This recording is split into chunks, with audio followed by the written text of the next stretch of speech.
Salut et bienvenue dans une nouvelle vidéo de la chaîne des Guides des Chiffres, j'espère que tu vas bien. Si tu débarques pour la première fois ici, on parle de comptabilité et de gestion pour devenir inarrêtable sur le marché de l'emploi ou alors se créer un profil sur mesure et irrésistible. Dans le cas de cette vidéo, je vais te parler de quelque chose d'important qui sont les 4 indicateurs ou les 4 grandes parties à regarder dans un bilan comptable lorsque l'on va le découvrir. Donc, je n'ai qu'une seule chose à te dire. Avant de commencer, n'hésite pas à activer la cloche, un petit like, ça fait plaisir, me faire un gros big up en commentaire et moi je n'ai qu'une seule chose à te dire, et bien c'est parti.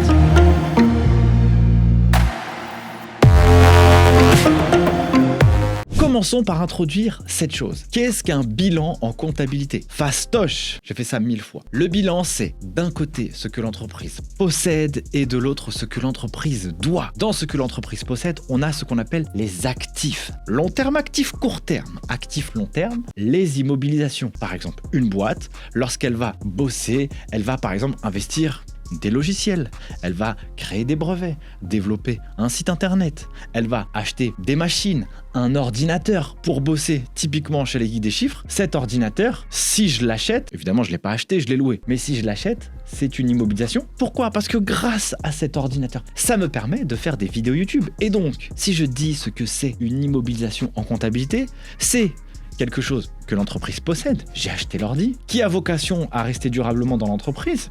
Oui, évidemment, si je l'utilise, il va pas s'user à la première utilisation, mon ordi. Qui a vocation à créer des avantages économiques futurs. Je l'utilise pour faire une vidéo YouTube. Et donc, ça crée des avantages économiques futurs pour la chaîne des guides des chiffres. Il y a des gens qui la regardent, qui la like, qui la commandent, qui s'abonnent. Et donc, moi, en tant que créateur de contenu, eh bien, ça a un impact positif dans le développement de mon projet. Par exemple, l'école en ligne, les guides des chiffres. Voilà pour cette partie. Donc, je parle de l'ordinateur, mais ça pourrait être une machine, une voiture, des serveurs, des bureaux, des locaux, j'en passe et des meilleurs. Donc ça, c'est la partie de l'actif. Autre partie qu'on a dans l'actif, on a ce qu'on appelle l'actif circulant, ce qui n'a pas vocation à rester durablement dans le temps. Les stocks, les créances clients, ce que les gens doivent à l'entreprise. Et inversement, de l'autre côté, on a ce qu'on appelle les passifs, ce que l'entreprise doit. Et donc on a les passifs long terme et les passifs court terme. Avant de vous détailler tout ça, je vais vous expliquer justement quels sont les grands indicateurs à regarder dans un bilan comptable, même si vous n'avez pas la compétence, la technique, ça vous permet de formuler un petit diagnostic. Première chose à regarder, c'est le cash disponible dans l'entreprise. Dans le bilan comptable, vous trouverez dans la partie active ce que l'entreprise possède. Ça veut dire que c'est l'argent qui est disponible en banque. Ça veut dire que c'est l'argent que l'entreprise peut mobiliser rapidement pour embaucher des salariés, investir, acheter des machines, acheter du marketing. Ça, c'est possible. Cet indicateur est important. Si les disponibilités dans un bilan sont à l'actif, ça veut dire que l'entreprise a une trésorerie positive. Elle n'est pas à découvert. Ça, c'est un premier indicateur. Deuxième indicateur à regarder, ce sont les créances clients. Ça veut dire que c'est l'argent que les clients doivent à l'entreprise. Un bon chiffre d'affaires est un chiffre d'affaires encaissé. Excusez-moi du terme, mais on n'en a rien à faire d'une boîte qui a facturé et qui n'a pas encaissé l'argent. Il est où mon argent, gros? Ça, c'est quelque chose qu'il faut absolument regarder quand on va diagnostiquer un bilan comptable. Si vous êtes financier, pseudo-financier ou financier en devenir ou entrepreneur et vous devez analyser les comptes de votre boîte, regardez ce poste créance client. Ça vous donne de la matière à savoir quel est l'argent qui est dehors, quel est l'argent qui roupille à l'extérieur de votre boîte et qui est chez vos clients. Et donc, il faut avoir l'œil aguerri là-dessus. Par exemple, si une entreprise crée de l'activité, a du chiffre d'affaires, fait même de la croissance, et même rentable sur le papier. Si elle n'a pas encaissé l'argent des clients, elle est fichue. Elle est fichue. Quand on bosse en entreprise, le délai de paiement des créances clients est un sujet à prendre vraiment en considération. Je vous donne un retour d'expérience concret. Un jour, je devais avoir 25 ou 26 ans, je pense. Je suis responsable financier dans une société cotée. On m'embauche et on me dit « Nicolas, une de tes missions va être de ramener le cash en entreprise. »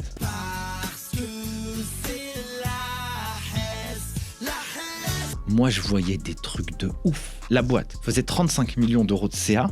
10 millions d'euros étaient des factures non payées. Mais c'était un sujet de dingue. Quand je suis arrivé dans la boîte, il a fallu mettre en place des process parce que la boîte avait une belle activité, mais elle avait une masse salariale qui était dingue. Et là, la masse salariale, il faut payer les gens. Du coup, c'est une autre partie qu'il faut regarder dans le bilan comptable. Ce sont les dettes. Quels sont les montants que l'entreprise doit à tous les petits camarades de l'entreprise, les fournisseurs, l'URSSAF, l'État, les salariés. Parce que si vous n'avez pas d'argent en banque pour payer les gens, comment allez-vous faire pour tenir la boîte à flot. Ça, c'est un autre sujet. Dans le meilleur des mix et le meilleur des mondes, c'est quoi? C'est de diminuer le délai de paiement des clients et d'allonger le paiement, par exemple, auprès des fournisseurs. À titre personnel, c'est ce qu'on va souvent recommander dans le monde de l'entreprise et dans la finance.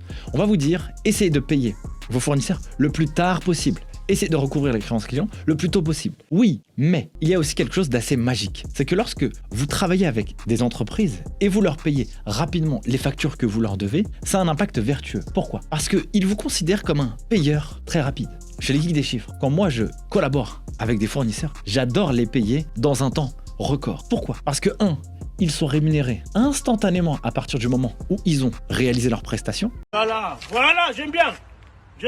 2, ils n'ont pas de problème de trésorerie avec toi. 3, lorsque tu leur demandes quelque chose par la suite, ils vont, eux, t'identifier comme un acteur qui va pas les rouler. Et ça, c'est super vertueux quand tu as besoin de développer un projet en totale confiance. Oui, on rallonge les délais des paiements, en tout cas jusqu'à la date prévue au contrat. Si on a dit qu'on va payer à 30 jours, on va pas payer à 35 jours. Si on a dit qu'on a payé à réception, payons à réception. Respectons les règles du contrat. C'est le meilleur moyen de tisser des relations intéressantes avec ses partenaires. Et un fournisseur, c'est pas quelqu'un qui nous fournit une presta et nous on va le payer comme ça. Non, c'est un partenaire. Et bosser avec des gens exceptionnels, ça permet de contribuer à créer des boîtes exceptionnelles. Que ce soit des collaborateurs, des fournisseurs, que ce soit avec l'État, peu importe, il faut être carré et clean. 4e et dernier point à regarder dans un bilan comptable, ce sont les capitaux propres. Les capitaux propres, qu'est-ce que c'est par exemple? Une boîte, quand elle va se créer, elle va apporter un capital social. Le capital social, qu'est-ce que c'est? Prenons un exemple. Vous avez 2 copains, ils décident de fonder leur boîte. Et donc, quand ils vont fonder leur boîte, ils vont devoir mettre du capital social dans l'entreprise. Donc le capital social, c'est l'argent que va apporter au début. Celui-ci peut fluctuer au cours de la vie d'une entreprise. Mais au départ, on va dire que ces 2 copains apportent 10 000 euros en totalité, donc 5 000 euros chacun. Ces 5 000 euros, où est-ce qu'ils vont aller? En partie en capital social et en autre partie en trésorerie. Oui, parce que dans la comptabilité, il y a ce qu'on appelle cet effet miroir. Lorsque je fais quelque chose, il y a une contrepartie. Lorsque j'apporte du capital où? En banque. Donc capital, banque.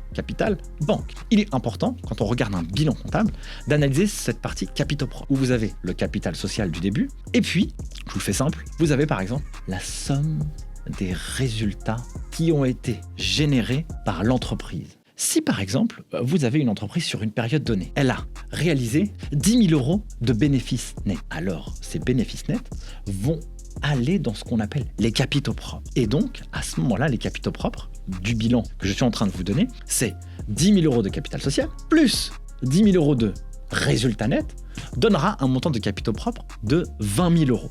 À ce moment-là, c'est intéressant parce que on avait le capital social et l'entreprise a créé de la valeur. Et donc, les capitaux propres ont augmenté. Ce qui est important, c'est d'analyser cette chose. Imaginons que les 2 copains ont ramené 10 000, mais que le résultat de l'exercice soit négatif de 6 000 euros. Donc, qu'est-ce qui va se passer? On a le capital social, 10 000, moins les 6 000 euros, ça nous donne un total des capitaux propres de 4 000 euros.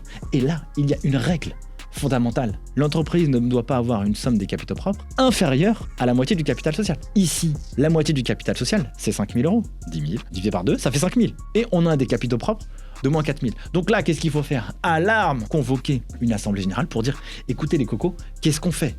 Soit on sait que le business va se renflouer très vite, et donc on va générer du résultat positif, soit nous allons devoir rajouter des fonds dans la boîte, et donc augmenter le capital, pour être bien carré.